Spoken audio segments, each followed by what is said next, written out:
Okay, it's going to be a review of TNA Lockdown 2006. This is easily the best lockdown from start to finish. I could say with 100% confidence. But yeah, you know, getting no play like TNA Lockdown. That was a promo from the Acclaimed. I think it was Max Caster to be exact, directed to Jeff Jarrett. I thought, you know, some of the promos between them have been great. But, you know, it was interesting that he chose Lockdown as the pay-per-view of choice to throw shade at TNA. But it's kind of a shame that that's the perception that, you know, TNA has, because I think at this time, the company felt like the alternative, just a lot of talent. I just love how this show came together. So, yeah, this was a really good lockdown. Definitely going to be on my list for, I'm going to do a top 21 for the 21st anniversary of TNA when we get to Slammiversary, and this will definitely be on my list. So if anyone wants to recommend another lockdown that I haven't reviewed that should be in contention, feel free to recommend it. But yeah, we're going all the way back to April 23rd, 2006, coming straight off of WrestleMania 22. Weekend. The attendance is, you know, this is the Impact Zone, so you got 900 in attendance. This is the last lockdown to be, I think, in the Impact Zone. The pay-per-view buy rate was really good. They do about 40,000. The reported buy rate is 40,000 to 45,000. You know, pretty much the same number that Final Resolution got when Sting became full-time with TNA. So yeah, this is definitely one of the better buy rates in TNA history, probably in the top 10, believe it or not. So let's get right down to it. Like I said, man, this is an awesome card. I'm actually a big fan when you sprinkle in some international talent. I know it's not for everybody. You know, there are people that just, you know, don't want to have anything to do with, you know, promotions overseas. But I really thought it made TNA different. It definitely gave them like an alternative type of feel here. So we got Team Japan, a Black Tiger, Minoru Tanaka, and Hiroki Goto, very young Hiroki Goto. Taking on Team USA of Sonjay, Dutt, Jay Lethal, and Alex Shelley. I thought this was awesome.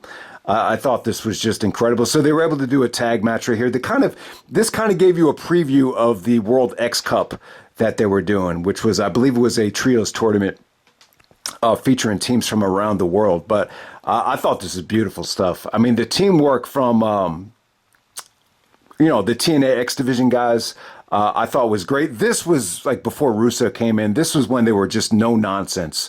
Lethal looked like $1 million here. You know, they did some really, really beautiful double team work where, you know, Sonjay would just get, you know, an amazing aerial move in. Shelley looked crisp here. But I'll tell you, this Team Japan team, you know, who really stood out here is Minoru Tanaka. Like, he really looks like he looks like a little brother of Shibata. Like, he looks exactly like Shibata. I was like, man, is this Shibata? But he just looked a little bit too small to be Shibata. Shibata's a lot bigger, definitely had more of a presence. So he's a little bit on the short side. I think he's only like 5'9". But yeah, you know, you got I don't know who is playing Black Tiger here. I really doubt that it was Rocky Romero. I think in the past, Eddie Guerrero played it, and then Misawa actually played it in the early 90s. But I'm not sure who this version of the Black Tiger was. Black Tiger actually gets the victory here with a tiger. You know, it's a dragon suplex, but they called it a tiger suplex because it's Black Tiger doing it. That's what got the victory there after Tanaka hit a spinning heel kick. But I tell you, Goto looked young here. This looked like the very, very young version of Goto. Goto got really popular like around 2011 in New Japan. So he, you know, at this time, I would just imagine it was very relatively cheap to bring this type of talent in, but it was really cool, man. I thought this was great stuff. This was definitely one of the better matches on the show. I just think when you sprinkle in a little bit of variety, it just gives the show tremendous depth. So there we go with that. Next up, we got Senshi, the formerly Loki, making a surprise against Christopher Daniels. This was really, really good stuff here. Yeah, so this is actually Loki's return to TNA.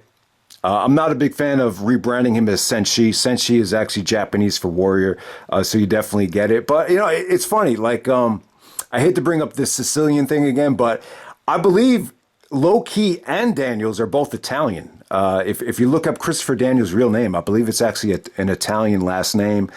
He talked about this in his documentary when he used to wrestle for Windy City Wrestling. I believe he actually used to go under an Italian last name. And yeah, I believe if you look up Low-Key's original heritage, it's not Japanese. It's not, you know, believe he's actually Italian, believe it or not. So just wanted to bring that out of the way. But, you know, let me not take away from this match. This was good stuff while it lasted. It gave the show tremendous depth. I mean, this is a main event anywhere in the world. It's a rematch from the round robin challenge. You know, I will say it felt like they were holding back a little bit. You know, they didn't get, you know, too much time. And, you know, the second match on the show is usually worst match on the card, but this was not the case. This was really, really good stuff. You know, the whole match, you just heard Fallen Angel, let's go Low-Key, the whole match. You got holy shit chants for some of Senshi's kicks here. You had a This Is Awesome chant when Daniel set up the best moonsault ever. They used the cage as a weapon. You know, Senshi actually did some brutal suplexes into the cage to Daniels. Yeah, I mean, it was good stuff, man. I mean, they teased the Angel's wings off the top of off the top rope. Senshi tries to hit the Warrior's way. Daniels gets out of the way for that. Senshi actually did that double drop kick into the corner, which was cool. I mean, they were really, you know, building to a really, really good match right here. I just love the combination. It was very stiff as well. It ended up being like a chop fest in the beginning, and Low-Key actually won it by just, you know, he was getting out chopped by Daniels, and then he just did the Mongolian chops just to kind of put an end to it. That Mongolian chop is when he does the double chop with both hands going face down. So that was another really, really awesome. I mean, they packed in a lot of action here, you know, for a match that, I mean, it kind of had a crappy finish, but at the same time, very much like Eddie Guerrero, you know, Low-Key really executed, you know, the foot on the rope spot really well. And it's funny, he didn't really act like a heel in this match until the ending here. So beautiful ending. You know, Daniels looks like he's going to go for the Koji clutch. And then he goes for the angel wings. Senshi actually backdrops the angel wings, and he gets the foot on the rope. So kind of an anticlimactic finish, but at the same time, you know, you had to protect Daniels. You know, Daniels is really, you know, heavily pushed at this time. It really would have been cool to see Senshi mix it up with Joe, you know, one-on-one, you know, during this time. I don't think he ever got that Low-Key Samoa Joe one-on-one match in TNA for the X Division title. And, you know, it really would have been cool to see a four-way with AJ and Low-Key involved. You know, but I don't really think he got to see Low-Key really mix it up with AJ at this time because, you know, when Low-Key first came in with AJ, they delivered like so many classics. But, yeah, I mean, what this did was it really got Low-Key ready, you know, to take the X Division title away from Joe, to kind of just bring him back into the mix. So, you know, the match really accomplished that, but, you know, it's just a little bit bittersweet though, because you see the match on the card and you just wish it, you know, they could have gotten, you know, more promotion out of it, just more marquee value out of it, but it's still a nice little gem right here. So we're off to an awesome start. Okay, next up we got Bob Armstrong taking on Konnan. This is the arm wrestling match. So yeah, you know, Bullet Bob Armstrong. That guy has a tremendous amount of respect. If you really, really dig deep within the history of professional wrestling. But you know, this wasn't great. I don't think these arm wrestling matches go over too well on pay-per-views. But, you know, what this match did was it really kind of set the tone for LAX. You know, I believe maybe the first time you've seen Homicide and Hernandez as a package. Konnan was really good on the mic, you know, as a heel. And, you know, he was shitting all over the fans.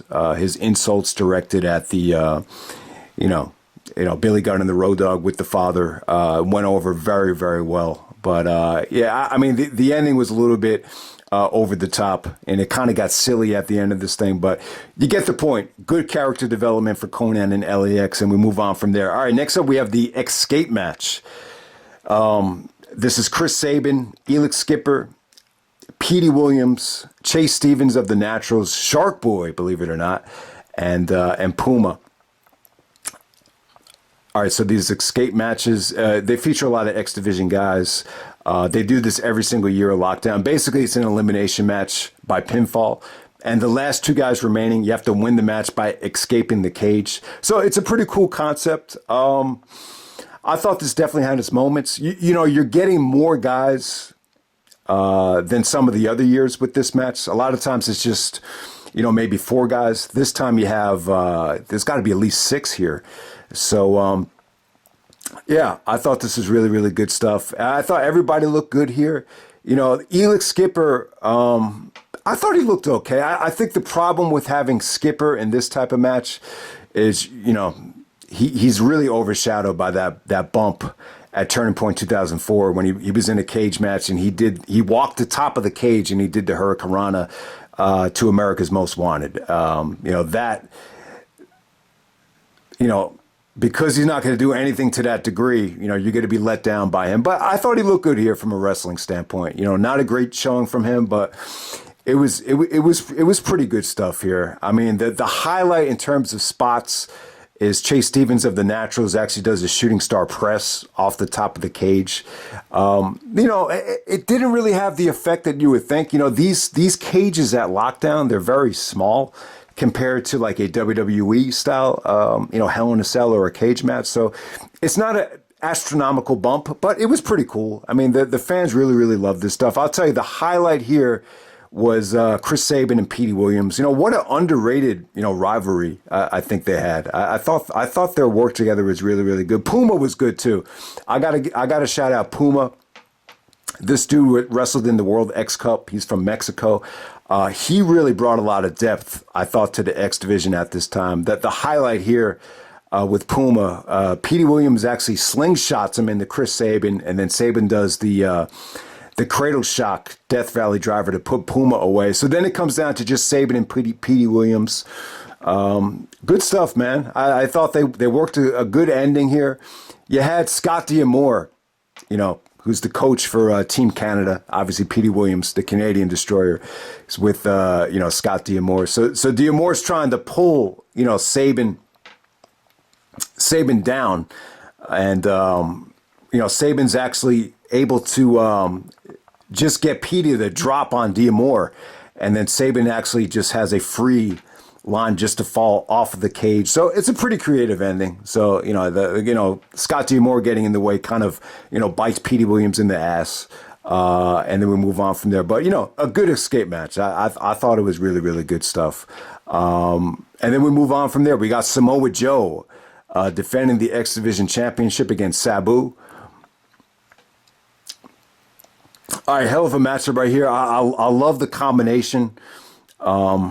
You know, Joe can get very, very violent, and you put him in the ring with Sabu in this environment, you definitely have something special. All right, there's a lot of similarities with Joe and Sabu I want to get out of the way. Both guys have a history with Gabe Sapolsky. You know, Gabe Sapolsky used to, you know, do promotions for ECW back in the day, and obviously when Gabe started running Ring of Honor, he booked Samoa Joe as, you know, I would say the Taz of Ring of Honor. So there's a lot of history between them, you know, in terms of tying into the old school ECW, kind of merging into the, not merging, but, you know, the early days of Ring of Honor. So you have that going on. Sabu is actually wrestling with a broken arm here. He's got a cast on. And, you know, the match is just very, very violent. You know, Sabu right away, he's got the chairs, he's got the spikes. You know, Joe is giving him some incredible bumps. He did an ace crusher off the top, not the top of the cage, but the top rope to Sabu. He's actually going to work on the broken arm here. I mean, Sabu is sick, man, but not too many guys would be willing to play with a broken arm. And, you know, that's, you know, it just felt like the norm for Sabu. You know, Sabu's got a broken arm. It's like the sky is blue. I mean, the guy wrestled through more pain than probably anybody. And I just thought it was really good. It had a unique feel to it. The problem, you know, the reason this match didn't make my Samoa Joe match list is it's just extremely short. It almost felt like an extended squash. It kind of felt like Sabu was on the way out. And he was, I believe ECW was coming back with the WWE. WWE actually offered him, more money than TNA, which doesn't surprise me. But, the bottom line is I thought Sabu had a magical run with TNA. It was almost like he really, really added a lot, to TNA this year, especially with a lot of the other ECW guys like Raven and Rhino. So give Sabu a lot of credit. He went out with a bang. He didn't have the best attitude here. So in these lockdown matches, there's actually these holes where the cameraman could get a nice shot of the cage in. And it's almost like he pulled the Shawn Michaels here and just hit the cameraman. So that was kind of funny. The ending here was beautiful, though. Sabu was going for the... I think the Arabian leg press, the Arabian leg drop, whatever he calls it. He was doing the springboard. Then Joe actually hits him with the chair midair, and he hits him with the muscle buster off the top rope. So beautiful ending. It made Joe look strong. It was the type of match that Sabu loves, but it was a little bit on the short side, and it just kind of felt like Sabu was leaving. You just get the feeling that if Sabu wasn't leaving, they would have done a better job of protecting him, and maybe they would have went to more of a back and forth match. But the match has a ton of replay value for me, and no doubt about it. I like the idea of Sabu, challenging for the X Division title, because the X Division is no limits, and Sabu kind of exemplifies that. The alternative, just a different kind of style. So if you want to promote the X Division title as no limits, having Sabu challenge for the belt really kind of, gives it a nice little boost, in my opinion. All right, next up we have Team 3D of Brother Ray, Brother Devon, and Brother Runt, also known as Spike Dudley, taking on Team Canada of Bobby Roode, Eric Young, A1, once again managed by Scott D'Amore, Coach D'Amore. This is a 6 Sides of Steel Anthem match. So in order to win the match, you had to pull the flag down. So there's an American flag and a Canadian flag on both ends of the cage. So to win the match, the referee has to see someone come down with the flag. So pretty cool stipulation. It really wasn't that bad. So positives and negatives here. So some of the positives, the action was pretty good. Brother Ray does the Bubba Bomb to Bobby Roode off the top of the rope. That was a nasty bump. You had Spike Dudley, bumping his ass off for the Team Canada guys. So they made Robert Roode, I thought, look really good in this match. This isn't the best, core for Team Canada, but it was good enough. It was a little bit overbooked with the ref bumps and the referee not seeing, guys pulling down the flags. But, the negatives are, I just kind of felt like, we've seen the Dudleys in this time and time again in WWE. You've seen the Dudleys feud with La Resistance, with them being patriotic. You see them feud with, the Un-Americans, Lance Storm, William Regal, with the Dudleys being anti-Canadian. It just kind of felt to me like this, was more of a WWE watered down version of the Dudleys. But, I was really thinking, like, at this time, like the Dudleys, they could have been a huge part of the rebranding of ECW. And it's kind of funny that Vince and WWE, they gave them a low ball offer. And at this time, too, they're very anti-WWE. They even take a shot at WWE saying that they rather, kiss the Canadian flag, then go back to the WWE, and then Devon's like, tell me you just didn't say that. So at this time, they're very bitter that they didn't get a better offer from WWE. Hey, the bottom line is they kind of let themselves go. Like when you look at how fat Bubba is at this time, it's like no wonder. Vince is very health conscious and he's into guys spending a lot of time at the gym. But yeah, I mean, Bubba Ray Dudley looked about 100 pounds overweight, but at the same time, you just say to yourself, man, like if they were going to bring back ECW, that would have been, a huge opportunity for the Dudleys, to be, possibly the brand of the company or the brand of ECW, the head of that brand. But yeah, and it also got me thinking, like the Dudleys never really had like a return. after 2005. I mean, I don't think they ever did, and it feels like they did, but I don't know. I just don't think they ever really had that big WWE return. But it feels like they did because you've seen them, break up and reunite so many times. But that was a long ass time ago when you think about it. But yeah, I didn't think the match was bad, but it was definitely not one of the highlights of the show, and definitely not one of the better versions of the Dudleys, in my opinion.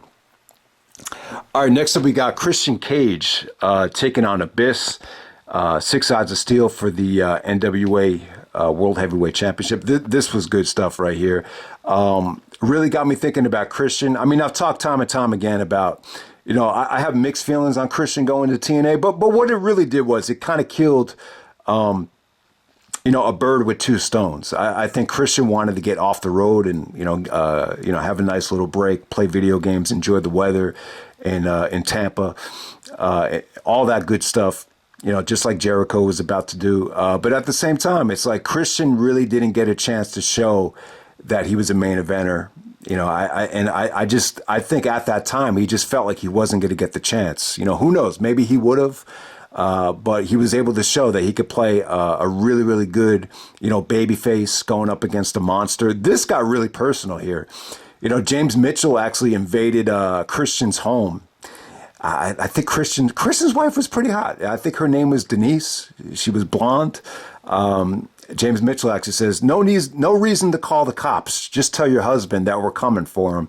And I think Abyss actually attacks Christian at his home. They actually brawl into a swimming pool, which is an indoor swimming pool inside Christian's house, and he tries to drown him. And then James Mitchell's like, you can't beat a dead man for the NWA title. So you have that going on. I gotta say, Christian's house looked pretty nice.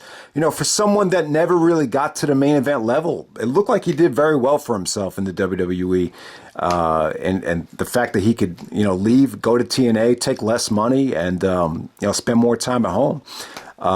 It seemed like Christian had looking back on it, I think Christian had a really, really fun time around this time. But I think, unfortunately, the money kind of ran out once you get to around late 2008. But hey, man, I thought the match was good. So 2 years in a row, I would say Abyss steals the show at Lockdown. Obviously, this isn't as good as the match he had with AJ in the main event of Lockdown 2005, but it's not quite far behind. It was really good, man. I'll tell you, Christian, he's not Chris Benoit or Kurt Angle in terms of match skills, and he's not Shawn Michaels like when it comes to bumping and performing, where he's going to outperform his opponent, or take the spotlight away from his opponent. But I think what Christian does well, he does better than anybody. Like, he's just really, really good at making a monster look good, putting together matches without, really kind of upstaging anybody. So, I thought this was a great performance from Christian. Abyss is, he's willing to get down and dirty. I mean, this just had, some incredible bumping here. Christian just taking a gorilla press into the side of the cage. Tons of weapons, tons of false finishes. Christian kicking out of the black hole slam, the referee being down, Abyss kicking out of the unprettier. Tons of high spots. Christian doing a frog splash off the top of the cage. So this really, really over delivered. It had a ton of emotion to it. And, it was pretty nasty, man. I know people have mixed feelings on the thumbtacks, but I'll tell you, Christian doing the unprettier, the kill switch on the thumbtacks, Abyss taking the tack bump, face first. I know he's got the mask on, but still, some of those tacks are going directly into your face. And then at the same time, Christian's got to protect himself because he's doing a move onto the tacks. But ultimately, that's what puts Abyss away. Christian tries to get his revenge on James Mitchell for, talking shit to his wife. But ultimately, this ends with Abyss just kind of hanging Christian with the steel chain. So this sets up a rematch at Sacrifice. I think that was a Full Metal Mayhem match. But I got to say, the match was good. I thought at this time, Christian really proved that he could be, a main eventer as a babyface if he's in the ring with the right opponent. I think Abyss kind of gave Christian more of a, violent edge that he wasn't able to showcase with Monty Brown or even Jeff Jarrett. You could really go through the depths of hell with Abyss. So, give Abyss credit, man. He stole the show. Lockdown was definitely his event. He stole the show 2 years in a row, 05, 06, and he was even in the main event for 07. So I would say 3 years in a row, Abyss, was really great in this lockdown environment. It really catered to his strengths. So great match there. This was definitely one of the top 10 matches that TNA had in 2006. No doubt about it. Now we get to the main event. We got Sting coming back to seek revenge on Jeff Jarrett. The storyline was here that, TNA wasn't going to reach its potential unless Sting could remove the cancer that was growing in Jeff Jarrett. And some people kind of have fun with this on the internet. So, the real cancer is Sting because he's main eventing every single Bound for Glory. But, I thought it was a good storyline. I think Sting had a lot of juice. He gave the company some extra pay-per-view buys. There's just a lot of people that were big fans of WCW in 2000 that liked this core of Sting, Jarrett, and Steiner. So obviously the match isn't for everybody, but Sting definitely had a lot of mainstream appeal. AJ cut a really good promo here. He was teaming up with Sting for the first time, and AJ, basically kind of took a shot at everyone that criticized him for not going to WWE. I guess, AJ was such a, he was so talented, such an awesome wrestler. That, you could just imagine he probably had people in his ears saying, you just go to WWE, you could have made more money. You're an idiot for turning down that WWE developmental deal or whatever. And it was cool because AJ got on the mic here and he said, Sting could have went anywhere in the world and he chose TNA. It's almost like his hard work and everyone's hard work, especially with AJ, them really kind of, bringing TNA up to that level is what attracted Sting to go there. And so I thought that was an awesome promo from AJ. AJ's loyalty, really goes a long way with me, but we could talk about that for days. So you got Sting teaming up with AJ, Ronda Truth Killings, and Rhino. At the time, Rhino and Jarrett had that great feud over the title, so that made sense. So you got Sting's Warriors taking on Jarrett's army of Jeff Jarrett, Scott Steiner, the Wildcat Chris Harris, and James Storm of America's Most Wanted. So you had Gail Kim and Jackie Gata at ringside. I was a little bit confused about where Jackie Gata stood because there were times where she was actually attacking Gail Kim. So, I don't know what was going on there. But the bottom line was that this was a really good Lethal Lockdown match. I wouldn't say it was the best. I think the one in 2007 had better talent. But yeah, this was really good. This is definitely one of the better ones. This blows away some of the other ones. This had a much more clear-cut direction than 2005's.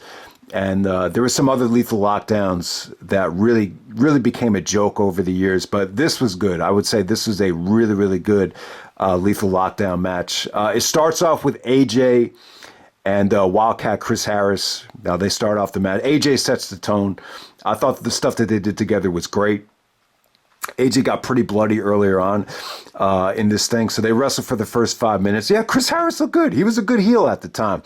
AJ was the MVP in this match, to no surprise. He took the biggest bumps here. He actually took the... there was a Tower of Doom bump in the corner where it's like a power bomb on like 5 different guys, and AJ's at the very top of that. So that happened like right before Scott Steiner came in. That was an incredible bump. And then, probably one of the biggest bumps in TNA history. The bump doesn't look great, like in terms of replay value. But, once the top of the roof comes down for the Lethal Lockdown match and all the weapons come down, AJ and I believe it's James Storm, they actually go to the top of the cage. AJ pulls a ladder out and he lays down James Storm on a table. So he jumps off the ladder and he pulls himself up to the steel structure, actually holding the lighting. So on the top of the roof here, there's all this steel holding, I would assume, like cameras, speakers, lighting. And it's an incredible move because AJ has to be strong enough to pull himself up. And then he does a splash on the table. It looked really cool because they basically looked like they were right by the top of the roof when they did it. So it's an incredible bump. It's probably one of the top 5, maybe top 10 TNA bumps ever. I would say AJ's bump the very next year at Lockdown when Angle threw him off the top of the cage. That was probably, more of a riskier bump. But this looked really, really cool because it took tremendous strength for AJ to be able to pull himself up on that steel structure. So it looked really, really cool. But, Universal Studios, obviously they have all that lighting equipment, by the top of the roof there. So, but yeah, I mean, it was good stuff. I thought everybody here had good intensity. Rhino and Jarrett went at it. When Scott Steiner came out, I think Steiner looked bad. You kind of got a WCW 2000 reunion with, Scotty and Sting going at it. And then, Jarrett and Sting, did a little bit of teasing for Bound for Glory with the guitar and Sting taking the baseball bat and swatting the guitar. The ending was pretty cool. Wildcat, Chris Harris actually mocks Sting with the Scorpion Deathlock, but Sting is able to reverse it and sent home everybody happy with the Scorpion Deathlock, the sharpshooter, whatever you want to call it. So yeah, I thought Sting looked good here. This is probably the youngest and most energetic I think Sting had ever looked in TNA. So yeah, it's a really, really good Lethal Lockdown match. Set the tone for the Sting and Jarrett feud heading to Bound for Glory. I think the problem with Bound for Glory was I think Angle coming in really kind of overshadowed the build that Jarrett and Sting had done for that show. But that's pretty much it, man.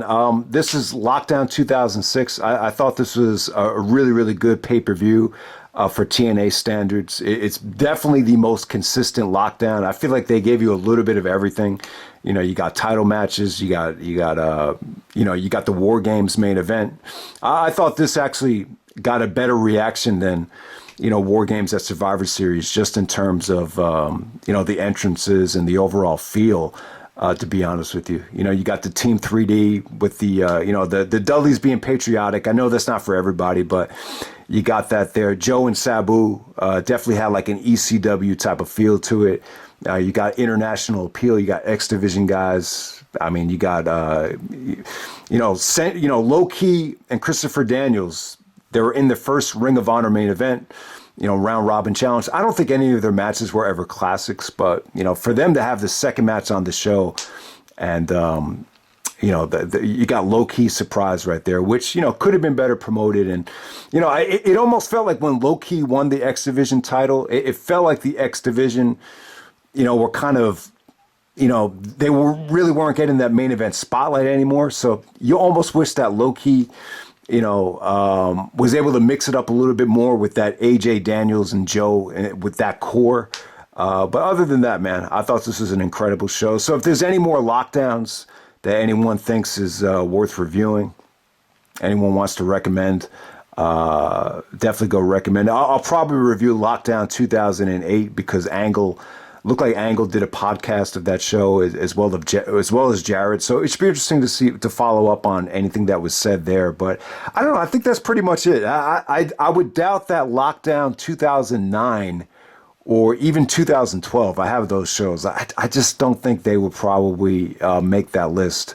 But yeah, if anyone thinks there's another Lockdown that's in contention for one of the best TNA pay-per-views, definitely let me know. So that's pretty much it, man. That's Lockdown 2006, and I'm out. All right.